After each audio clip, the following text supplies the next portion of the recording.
मर्यादा में रहो। मर्यादा की रस्सी में तो आप जैसी जाहिल और गवार औरतें बनती हैं। मुझ जैसी पढ़ी लिखी मॉडर्न जमाने की लड़की नहीं। Uneducated idiots. Excuse me. I am not an illiterate. I am a graduate from the University of Allahabad. I am aware of the modernization of women, but I have not forgotten my culture, my customs, my traditions and my values. And most of all, I'll never ever forget that I am an Indian woman. Modern जमाने की औरत भी औरत ही होती है। उसे भी मर्द ही ब्याह कर ले जाता है, मर्द को ब्याह कर वो नहीं ले जाती। जमाने ख्याल और लिबास बदल देते हैं, औरत की शरीर की बनावट नहीं। लोग तुम्हारे ख्याल की लड़कियों को लज्जत का सामान भले ही समझते हो, इज्जत के काबिल कोई नहीं समझता। इज्जत आज भी उन्हीं औरतों की होती है जिनकी आंखों में हया हो, लाज हो, शर्म हो। हम नहीं कहते कि तुम बंदिशों में रहो, लेकिन अपने दायरे की सीमा को मत भूलो। लड़की जब अपने माँ बाप के घर होती है, तब उसके कांधों पर अपने ही घर की इज्जत का बोझ होता है। लेकिन जब वो बहू बनकर ससुराल जाती है, तब उसके कांधों पर एक नहीं 2 परिवारों की इज्जत का बोझ होता है। आज जिस तरह तुमने नकुल को तमाचा मारा, अगर उसी तरह उसका भी हाथ उठ जाता तो तुम्हारी क्या इज्जत रह जाती? कभी सोचा तुमने? क्या बात है?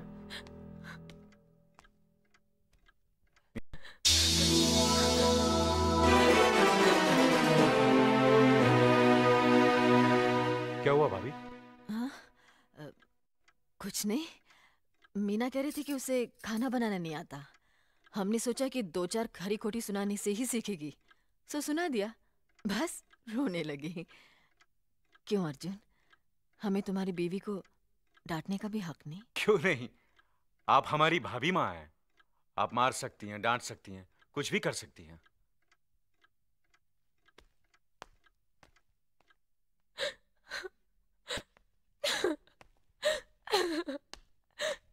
मैंने भूल की जो मैं लोगों के बीच आ गई। मेरी तो इस घर में कोई इज्जत ही नहीं है।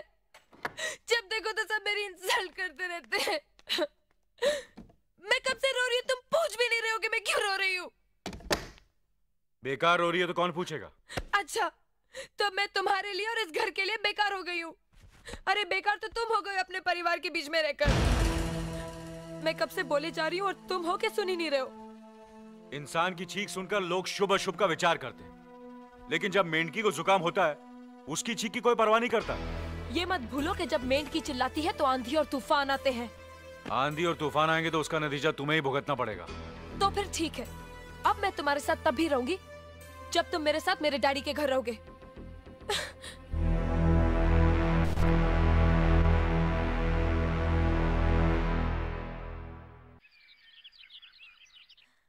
हमारी मीना बहुत प्यारी बच्ची है, लेकिन उसमें अभी भी बचपना है। हमारे तौर तरीकों को नहीं जानती है ना, लेकिन आहिस्ता आहिस्ता हम उसे सब सिखा देंगे।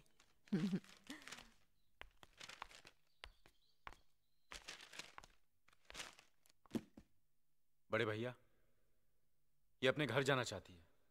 जाना भी चाहिए। 4-5 महीने हो गए, मायके की याद भी आती होगी इसे। और अर्जुन, तुम्हारे ससुर जी तुम्हें कई बार बुला चुके हैं। तुम भी कुछ दिनों के लिए हो आओ, तुम्हारा मन भी बहल जाएगा। अगर ये वापस लौटने के लिए जा रही होती तो मैं जरूर जाता, मगर ये तो हमेशा के लिए इस घर से जा रही है। कैसी बातें कर रहे हो? अगर तुम दोनों के ख्यालात एक दूसरे से नहीं मिलते तो इस मामले को घर की 4 दीवारी में बैठकर आपस में सुलझा लेना चाहिए। बहू शहर की पढ़ी लिखी लड़की है, उसे गांव की रीति रिवाज के बारे में क्या मालूम? यह तो तुम्हारा फर्ज बनता है अर्जुन कि तुम उसे हमारे तौर तरीके सिखाओ। सिखाने से कोई फायदा नहीं बड़े भैया, ये खुद को इस माहौल में डालना ही नहीं चाहती, इसलिए भेज रहा हूं। अच्छा, तो तुमने फैसला भी कर डाला? बड़े भैया, बात यह है कि मैंने मीना को, तुम बहुत समझदार भी हो गए हो ना, तो फिर तुम्हें इतना तो समझ लेना चाहिए, अगर बहू अपने आप को बदल नहीं पा रही है तो तुम बहू के मुताबिक बदल जाओ। आखिर वो तुम्हारी पत्नी है, उसका साथ देना तुम्हारा धर्म है। तुम्हारे भरोसे ही तो उसने अपनी सारी जिंदगी सौंप दी तुम्हें। अर्जुन, मेरे दर्द पर तुम तड़प उठोगे, तुम्हें तकलीफ होगी तो मैं रो दूंगा, क्योंकि हम दोनों एक ही मां की संतान हैं। खून का रिश्ता है हमारा, मगर पत्नी का नाता उससे कहीं ज्यादा गहरा होता है, क्योंकि वो पराए घर से आकर अपनों से कहीं ज्यादा अपनी हो जाती है, परछाई बन जाती है हमारी। पति शरीर है तो पत्नी उसकी आत्मा है। पत्नी ही पति के जीवन को सही अर्थ देती है, उसे कामयाब बनाती है। पत्नी के बगैर पति बेजान और बेमाने हो जाते हैं। अगर आज तुम अपनी पत्नी को हमेशा के लिए उसके मायके छोड़ाओगे तो यह गांव, यह समाज क्या कहेगा हमारे बारे में? जरा सोचो अर्जुन। न्याय के सिंहासन पर बैठकर जो लोगों के अच्छे बुरे का फैसला करता है, अगर उसी के घर में नाइंसाफी होगी तो लोग हंसेंगे हम पर, किसी को मुंह दिखाने के काबिल नहीं रहेंगे हम। बड़े भैया, मुझसे भूल हो गई, मुझे माफ कर दीजिए। मुनीम जी। जी मालिक। जायदाद के दस्तावेज लाइए। जी अभी लाया। बहू, पति ही पत्नी की असली शक्ति होती है। हमारे पुरखों ने कुल धर्म पत्नी के बारे में कहा है। जो पति के काम में उसकी मददगार हो, उसे अच्छी सलाह दे, जो दासी की तरह उसकी सेवा करे, मां की तरह उसे खिलाए पिलाए, लक्ष्मी का रूप हो और धरती की तरह उसमें सहन शक्ति हो, वही आदर्श पत्नी होती है।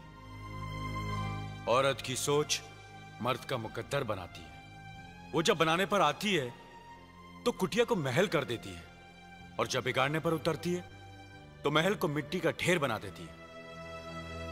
मालिक, ये जायदाद के दस्तावेज हैं। हमारी जमीन जायदाद कहां कहां है और कितनी है, उसका हिसाब किताब ना बाबूजी को मालूम था, ना हम तीनों भाइयों को मालूम है। बहू, तुम पढ़ी लिखी हो, आज से इसका हिसाब किताब तुम देखोगी। लक्ष्मी जी। अपनी चाबियों का गुच्छा और ये कागजात बहू को दे दो।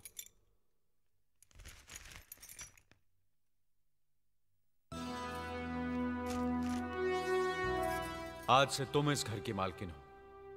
तुम जहां कहोगी, जिस कागज पर कहोगी, हम तीनों भाई चुपचाप आंख बंद करके दस्तखत कर देंगे।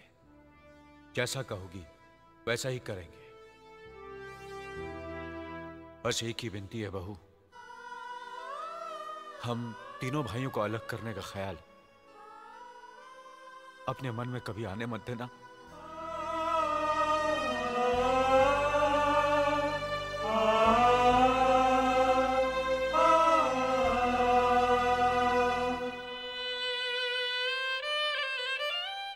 बहुत अच्छा किया तुमने बहू, बहुत अच्छा किया।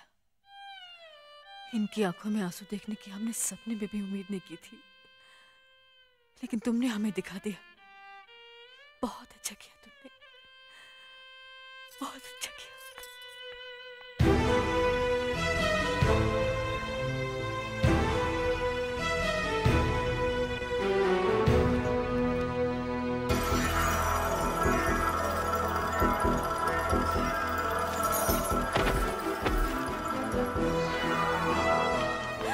मीना, मीना, क्या हुआ बहू? मीना, मनी जी जल्दी से डॉक्टर को बुलाइए।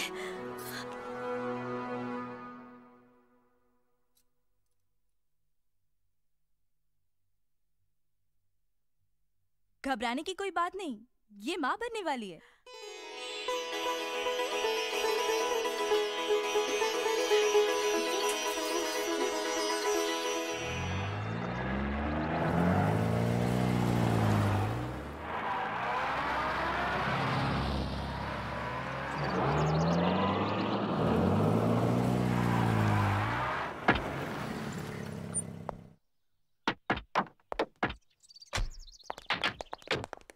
आप लोग यहीं ठहरिए, मैं ठाकुर साहब से मिलकर आता हूँ।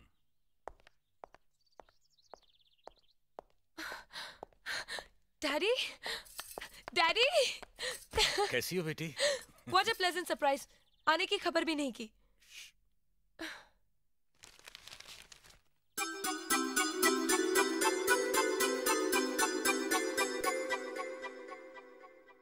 ठाकुर साहब, पाए लागू।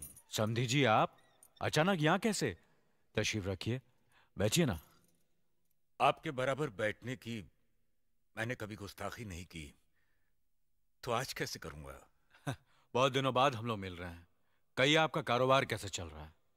आपकी कृपा और आशीर्वाद से ठीक ही चल रहा है। दिल्ली में इंडस्ट्रीज मिनिस्टर के साथ कब की अपॉइंटमेंट ली है? कल सुबह 11 बजे सर। इनकम टैक्स केस का? वकील ने कहा है कि 15 तारीख की हियरिंग में मामला क्लियर हो जाएगा। आज एक्सपोर्ट का माल जापान के लिए जहाज से रवाना हो जाएगा ना? जी हाँ सर।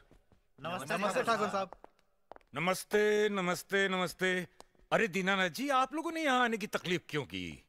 मैं आपकी संस्था के लिए गवर्नर साहब से बात कर चुका हूँ, आपका काम हो जाएगा। धन्यवाद। बहुत बहुत। अरे गोपीनाथ जी, होम मिनिस्टर ने वादा किया कि आपके भाई का ट्रांसफर जल्दी ही हो जाएगा। Thank you sir. Daddy, good morning daddy. Good morning my child. आप कहीं जा रहे हैं क्या? हाँ बेटी, एक जरूरी काम से दिल्ली जा रहा हूँ, अपना ख्याल रखना। हाँ ओके ओके, बाय। पास में ही फैक्ट्री के लिए जमीन देखने आया था, सोचा आपके दर्शन करता चलूं। अब इजाजत दीजिए। इतनी जल्दी कैसे जा सकते हैं आप? भोजन तो करते जाइए।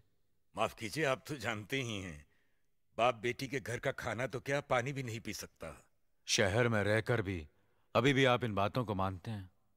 शहर में रहूं या गांव में, मैं अपनी परंपरा और संस्कार कैसे भूल सकता हूं?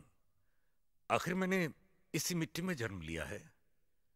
अच्छा, चलता हूं। अजी, कम से कम बेटी से मिलकर उसकी कुशलता तो पूछ लीजिए। ये क्या कह रहे हैं आप? मैं इतना ओछा नहीं हूं कि अपनी बेटी की कुशलता पूछकर आपका अपमान करूं। ठाकुर साहब, ये तो मेरी बेटी का सौभाग्य है कि वो इस मंदिर जैसे पवित्र घर में बहू बनकर आई, और फिर आपकी छत्र छाया में तो वो कुशल हो गई ही। राम राम। राम राम। बेटे, जिस तरह तुम मैके में चहकाती रही हो ना, वैसे ही अपनी ससुराल को भी महकाती रहना। जी।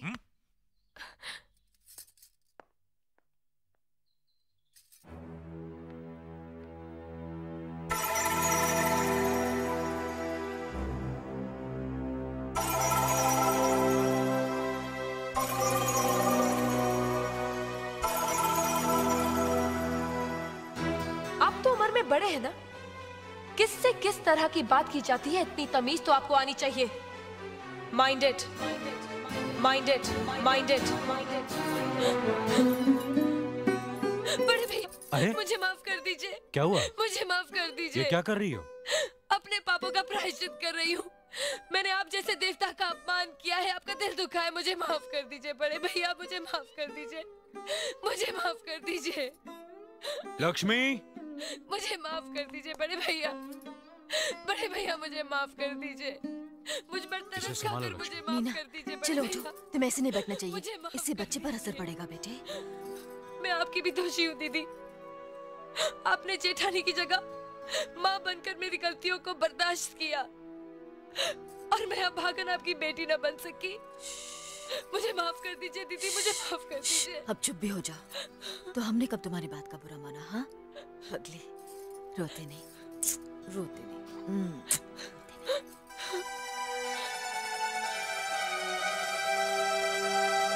ओम कर्पूरगौरम करुणावतारम संसार सारम भुजगेंद्रहारम सदा वसंतम। प्रभु, मैंने देवता जैसे परिवार के साथ हमेशा इंसानों जैसे झगड़े किए हैं, नफरत पैदा की है। मुझे सुनती दो ताकि मैं सबके दिलों में अपने लिए प्यार पैदा कर सकूं, अपने घर की मान मर्यादा और खुशहाली को सदा के लिए एक अटूट धागे में बांध दूं। आरती लीजिए। नमस्ते मालिक। नमस्ते मालिक। नमस्ते मालिक। नमस्ते नमस्ते मालिक, शंकर जी का प्रसाद लीजिए। मालिक, भोलेनाथ का प्रसाद लीजिए। ये भी लीजिए मालिक। शुक्रिया चाची। वाह, बहुत बढ़िया।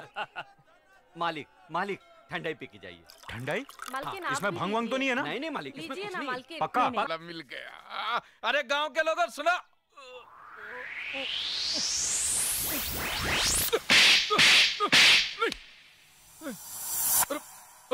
अरे बाप रे, मैंने कुछ सुना ही नहीं है, मैंने कुछ बोला ही नहीं है, मैंने कुछ देखा ही नहीं है। मैं गांधी जी का 3 बंदर हूँ, मैं कुछ जानता ही नहीं हूँ, जानता ही नहीं हूँ, जानता ही। मास्टर नहीं।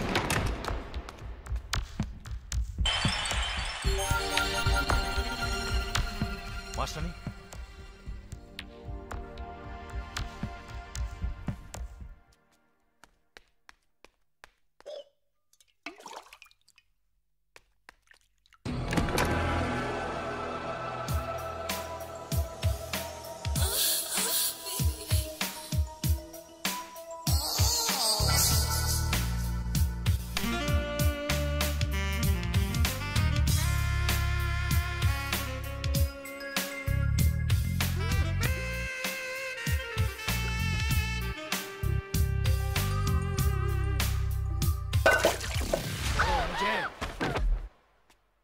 शर्म नहीं आती तुम्हें? एक मास्टरनी होकर चरित्र इतना गिरा हुआ? छी! मैं आज ही भैया से कहकर तुम्हें गांव से बाहर करवा देता हूं। अपना सामान बांध कर तैयार रहना। अरे मैं बर्बाद हो गई। दादा ठाकुर के भाई अर्जुन ने मेरी इज्जत लूट ली, मुझे कहीं का नहीं छोड़ा। अरे कोई है जो मेरी फरियाद सुन सके, मुझे इंसाफ दिला सके? आप लोग खामोश क्यों हैं? क्या मेरी बात का यकीन नहीं है, या फिर दादा ठाकुर के डर से गूंगे बहरे हो गए हो? देखो बहन, ये देखो मेरी हालत, देखो देखो भाई साहब, ये देखो मेरी हालत क्या हो गई है। मैं आप लोगों के हाथ जोड़ती हूँ, मुझे इंसाफ दिलाइए। चुप हरामजादी, नाटक करती है। ए कलमुही, तू जिस पर कीचड़ उछाल रही है उस खानदान के लोगों का पूरा भरतपुर देवता की तरह पूछता है। अरे मास्टरनी आप क्या हुआ? अर्जुन ठाकुर साहब ने मेरी इज्जत लूट ली ना? मुझे मालूम था। वो तो कई दिनों से तुम्हारी इज्जत के पीछे हाथ धोके पड़ा हुआ था। आज हाथ साफ कर लिया। तुमने ना कहा होगा, उसने हाँ कहा होगा। तुम भागी होगी, वो दौड़ा होगा। तुमने मना किया होगा, उससे सुला दिया होगा। अबे ओ गौरे, ये काले, अबे तुम्हें क्या करता है? तमीज से बात कर। हम भी ठाकुर खानदान के हैं। दादा ठाकुर जमींदारी करते, इसका मतलब ये नहीं कि उसका भाई किसी के भी इज्जत पे हाथ डाले। चुप साले, इस घटिया औरत की वकालत कर रहे हो? क्या हम अर्जुन ठाकुर को नहीं जानते? अब अगर एक शब्द भी उनके खिलाफ बोला तो अभी तुझे तोड़ फोड़ डालेंगे। फाड़ने फोड़ने की बात क्यों करता है? मैं खुद ही फूट जाता हूँ। यू गो टू नरक, मैं चला खुली सड़क। आज ये अर्जुन ठाकुर को बदनाम कर रही है, कल दादा ठाकुर के नाम पर कीचड़ उछालेगी। इस साली शूट न खा के नाक कान काट देते हैं। हसिया, रुक जाओ। सब लोग ध्यान से सुनो। इस बात को यही दबा दो। किसी भी हालत में यह बात दादा ठाकुर तक नहीं पहुंचनी चाहिए, वरना उन्हें बहुत दुख होगा।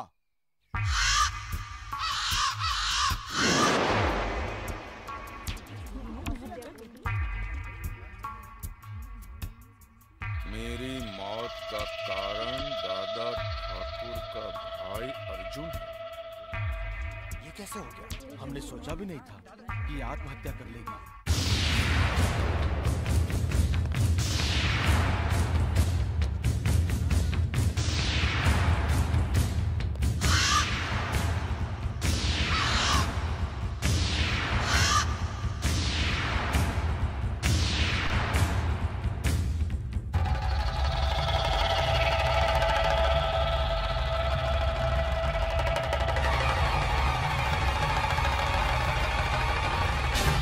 दादा ठाकुर, उस दिन जब मैंने आपको सच्चाई बताई तो आपने थप्पड़ मार के मेरे कान के पर्दे फाड़ दिए थे।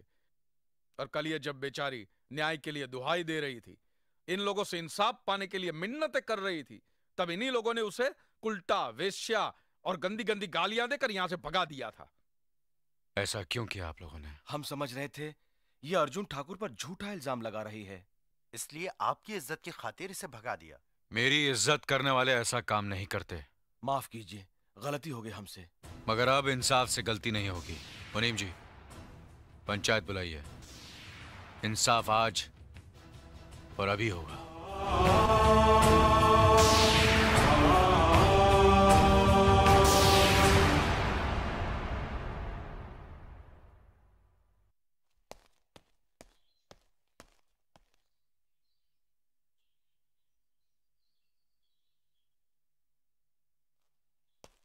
सुनिए, हम जानते हैं आप कभी कोई गलत फैसला नहीं सुनाएंगे, लेकिन हमारा अर्जुन भी गलत नहीं है। हमने पाला है उसे, हमारा बेटा है वो कभी गलत नहीं करेगा। वो मेरा भाई भी तो है। हम आपसे कुछ मांग नहीं रहे हैं। हमारे बेटे को आप, हम जानते हैं कि आप गलत फैसला नहीं सुनाएंगे, लेकिन वो भी तो गलत नहीं है। हम आपसे कुछ मांग नहीं रहे हैं, हम आपसे कुछ मांग नहीं रहे हैं। बड़े भैया, आपके सामने कुछ कहने की ना तो मेरी उम्र है और ना ही मुझ में हिम्मत। मुझसे ज्यादा तो आप मेरे पति को जानते हैं। इससे आगे मैं क्या कहूं? बड़े भैया,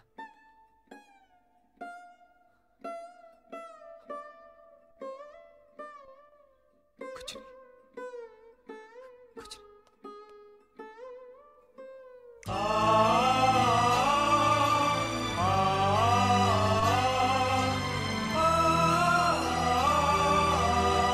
न्याय करने वालों के लिए रिश्ते और जज्बात कोई मायने नहीं रखते। बेटे, जान चली जाए पर आन ना जाने पाए। जान देकर जो आन की रक्षा करता है वही न्यायाधीश इंसाफ के आकाश की बुलंदी को छूता है। खामोश!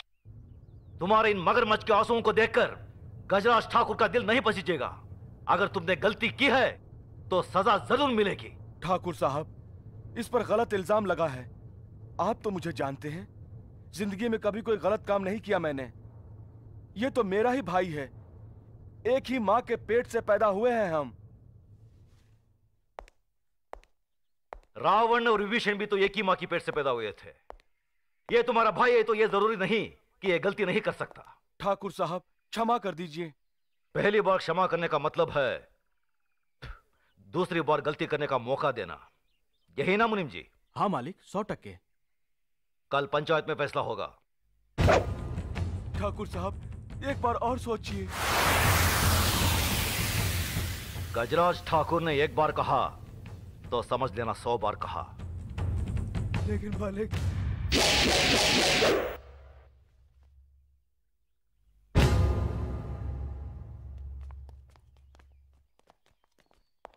धर्मराज जी बाबूजी। आज तुम्हारे लिए बहू देखने जाना है। मनोरमा बहन और जीजा जी को आने के लिए बोल दिया ना? हाँ बाबूजी, वो सीधा वही पहुंचेंगे। ठीक है, चलो। हम भी साथ चलेंगे। अच्छा बेटा, हम सब चलेंगे।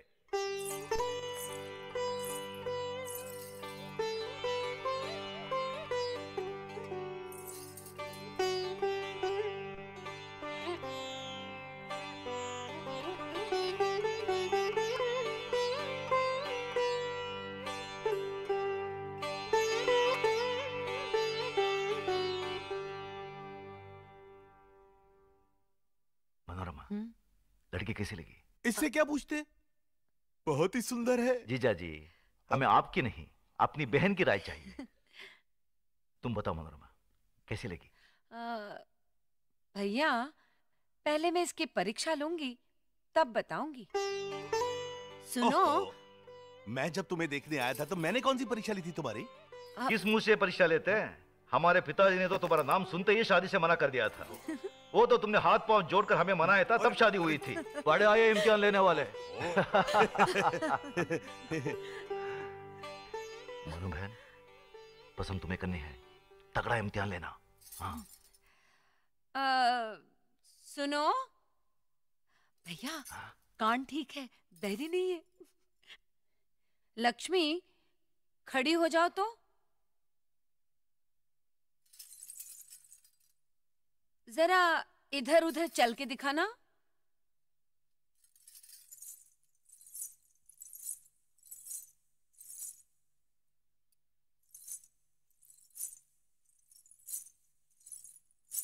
बस बस बस, अब बैठ जाओ। भैया, हाथ पांव भी ठीक है, लंगड़ी लूली नहीं है। धर्मराज जी बाबूजी। तुम्हें कैसी लगी? बाबूजी, आप और बुआ जी जो पसंद करेंगे वही ठीक होगा। शाबाश। अब बताइए जीजा जी, आपकी क्या टिप्पणी है? क्यों शर्मिंदा कर रहे हैं भाई साहब? अब भगवान की बनाई हुई इस खूबसूरत कला पर भला मैं क्या टिप्पणी कर सकता हूं? साक्षात देवी है। मैं तो कहता हूं फौरन रिश्ता पक्का कर ही दीजिए। हाँ, रुको रुको, क्या हुआ? एक टेस्ट और बाकी है। बेटी, तुम्हें गाना वाना आता है?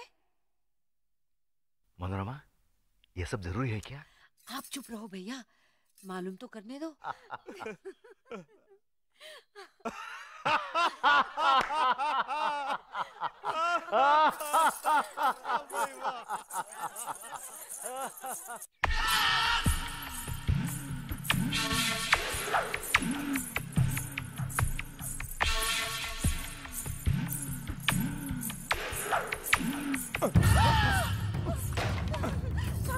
ये क्या कर रहे हैं? छोड़ दो। अरे छोड़ देता अगर तू जवान नहीं होती। चल अपना रेडियो बंद कर, बंद कर। बचाओ। चुपचाप खामोश।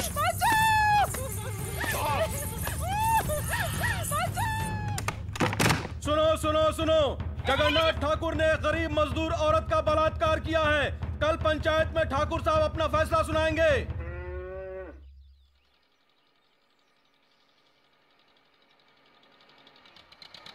वो काम जल्दी करवा लो। जा। क्या बात है मुनीम जी? नमस्कार ठाकुर साहब। राम राम। मालिक, ये आपसे मिलने आए हैं। मालिक, हमारे हरिजन पाड़ा में आग लग गई, हमारा सब कुछ जलकर राख हो गया। ये तो बड़ी दुख की बात है। मुनीम जी, इन्हें जितना अनाज, कपड़ा और घर बनाने का सामान चाहिए दे दीजिए। जी मालिक। धन्यवाद मालिक। राम राम राम मालिक।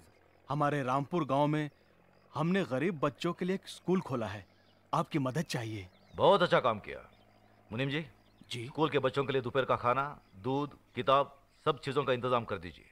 जी धन्यवाद मालिक। आइए।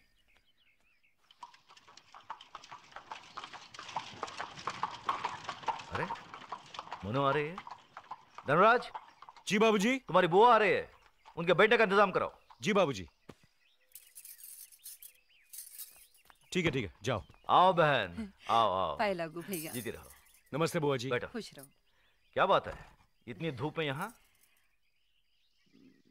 भैया, भैया वो कल पंचायत है। मालूम है। मुजरिम मेरा बेटा जगन्नाथ है। वो भी मालूम है। फैसला आप ही सुनाने वाले हैं। आप मेरे सगे भाई ना होते हुए भी मेरी परवरिश एक सगी बहन की तरह की।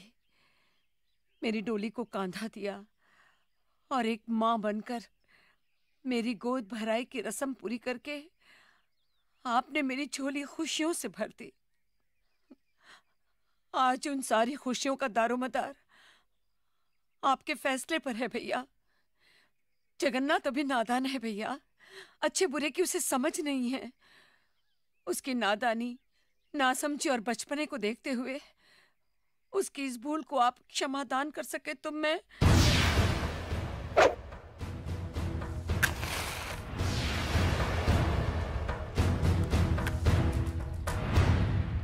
धनराज। जी बाबूजी। घर की तिजोरी में तुम्हारी माँ का जितना भी सोना पड़ा है उसे हमारी बहन को दे दो।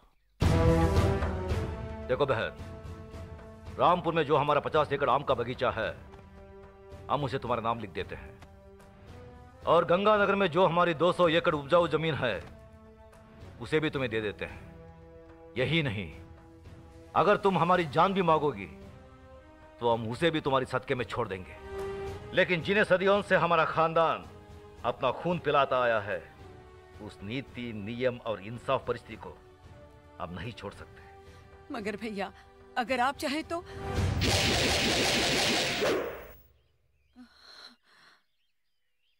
मैं जानती थी भैया कि आप अपने उसूलों और खानदान के आन से नहीं हटेंगे। मैं तो सिर्फ अपने आप को तसल्ली देने आई थी कि अगर मैं आकर आपसे विनती करती तो शायद आप अपना फैसला बदल देते। अपनी औलाद के मामले में माँ बहुत स्वार्थी होती है। अगर मुझसे कोई भूल हो गई हो तो माफ करना भैया।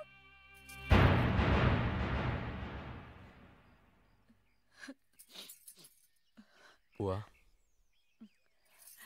बेटा, मुझे कोई दुख नहीं है, बल्कि फक्र है कि मैं इतने महान इंसाफ पसंद भाई की बहन हूं। खुश रहे।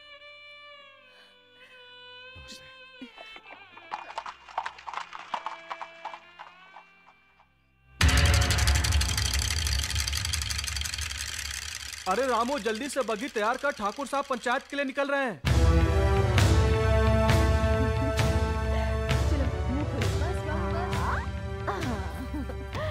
अब ये बाबूजी की तरफ से, और ये अले ले ले, तू कहाँ भाग रहा है?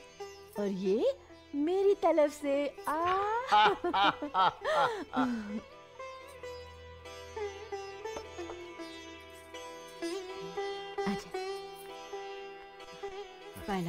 खुश रहो। अर्जुन और नकुल के लिए तुम्हारा प्यार देखकर हमारा दिल बाग बाग हो गया। अपनी भाभी से कोई देवर इतना प्यार कहाँ पाता है? बाबूजी, देवर भी तो भाभी के बच्चे ही होते हैं। वाह बहू वाह, कितनी ऊंची बात कही। सदा सुखी रहो। धर्मराज बेटे, हम बहुत भाग्यवान हैं जो हमें देवी जैसी बहू मिली। बेटे एक बात याद रखना, जब भी तुम घर से बाहर जाओ, बहू के हाथ से दही शक्कर जरूर खा के जाना, शुभ होता है। जी बाबूजी। चलो।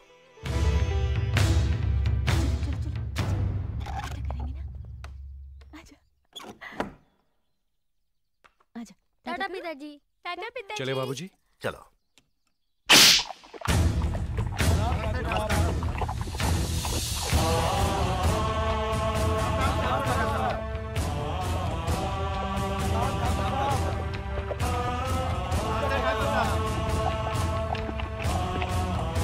साले साहब रुकिए रुकिए रुकिए। साले साहब, आदमी कितना भी बड़ा क्यों ना हो, अपनी बहन बेटी के दरवाजे के सामने आकर उसका सर झुक ही जाता है। दुआ सलाम ना सही, अंदर आकर जलपान तो करते जाइए। हम इस वक्त बहन के भाई नहीं, पंचायत के सरपंच है। क्या तुम ये भूल गए कि जिस घर का मुकदमा पंचायत में हो, उसका फैसला हो जाने तक हम उस घर का पानी तक नहीं पीते। एक बार फैसला हो जाने दो, उसके बाद साथ बैठकर जी भरकर खाना खाएंगे। फैसला जरा सोच समझ कर करना गजरा साहब। जगन्नाथ सिर्फ मेरा ही नहीं, तुम्हारी बहन का भी बेटा है। कहीं कुछ गलत हुआ तो नतीजा बहुत बुरा होगा। चलो धर्मराज।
मालिक, मेरी बेटी लकड़ियां चुनकर आ रही थी। रंजीत सिंह के बेटे जगन्नाथ ठाकुर ने इसकी इज्जत लूट ली। हम गरीब हैं, इज्जत के सिवा हमारे पास कुछ नहीं है। अब कौन इससे शादी करेगा? अब कौन इसका हाथ थामेगा? आप न्यायमूर्ति हैं, आप ही फैसला कीजिए मालिक।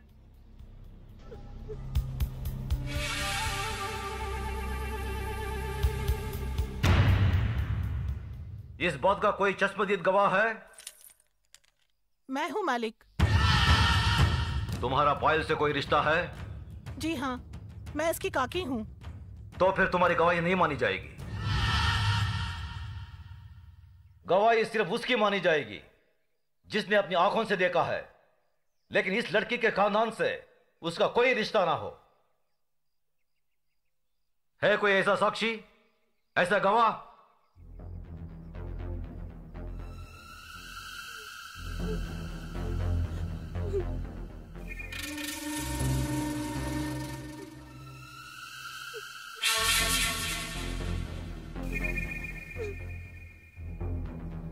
मैं हूँ मालिक।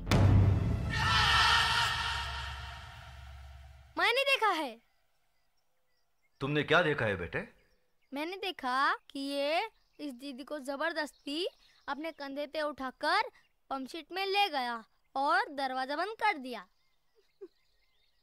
ये बचाओ बचाओ चिल्ला रही थी मगर वहाँ कोई नहीं था।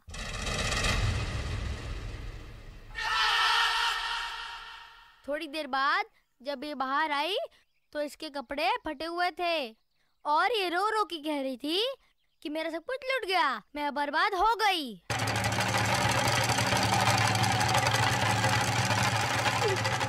जगन्नाथ, कमीने कुत्ते, तूने इन गरीबों को क्या समझा है?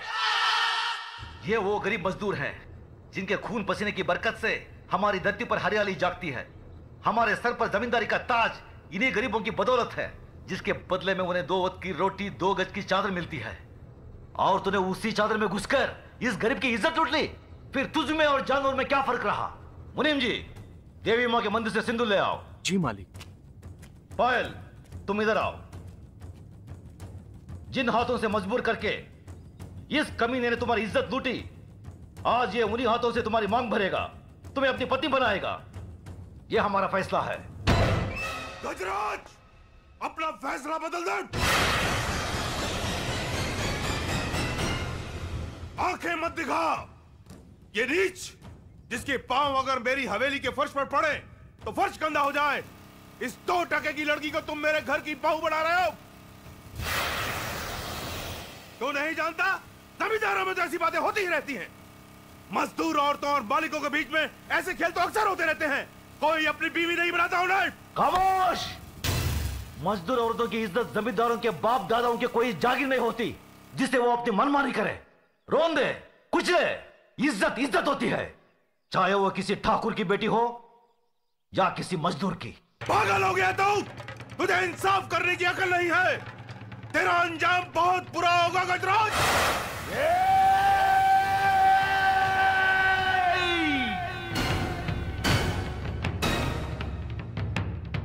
इसके आगे एक लफ्ज भी बोला तो जुबान खींच लूंगा। तेरी औकात मेरे सामने खड़े होने की भी नहीं है और तू मुझे ललकारता है। गजराज ठाकुर ने कभी किसी अंजाम की परवाह नहीं की। अगर परवाह की है तो सिर्फ अपनी आन, इंसाफ, अखलाक और ईमान की। इस लड़की की जन्म जात नाम इसकी कोई अहमियत नहीं है हमारी नजर में। अहमियत है तो सिर्फ इसकी इज्जत, इसकी पवित्रता की। जगन्नाथ, मांग भर इसकी। गजराज!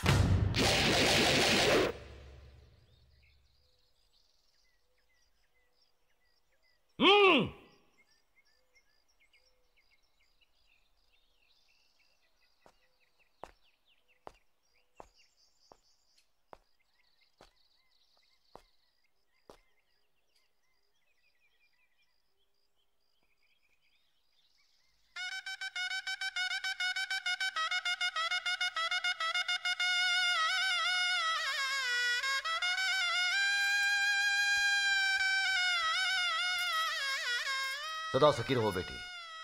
जगन्नाथ, अगर तुमने इसे कोई तकलीफ दी तो हमसे बुरा कोई नहीं होगा।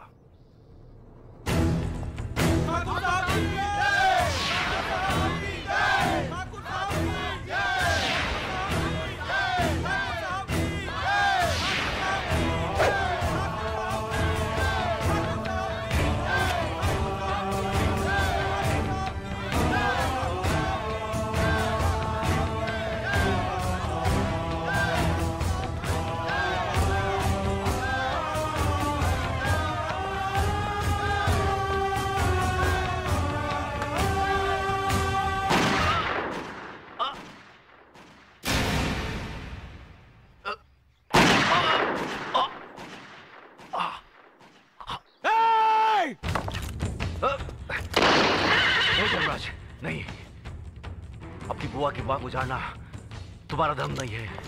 बाबूजी, बाबूजी! भैया! मेरे भाई को मार डाला।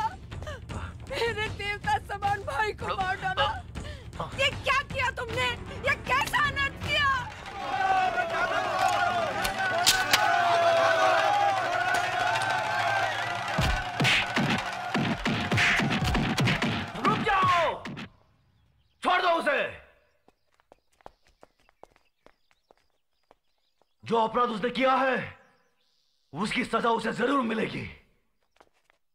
आज से 18 साल के लिए हम रंजीत सिंह ठाकुर को समाज और बिरादरी से बाहर करते हैं। आज के बाद अगर कोई भी इसके परिवार के साथ किसी भी तरीके का संबंध रखेगा तो उसको भी यही सजा मिलेगी। यह गजराज ठाकुर का फैसला है। भैया, बाबूजी, भैया, बाबूजी, बाबूजी, बाबूजी।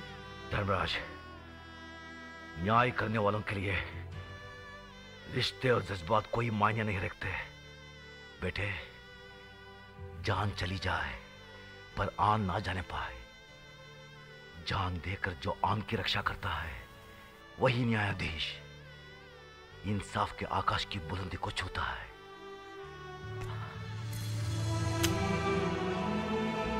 बाबूजी। धर्मराज, आज से हम भरतपुर कस्बे के न्याय और इंसाफ की बागडोर तुम्हें सौंपते हैं।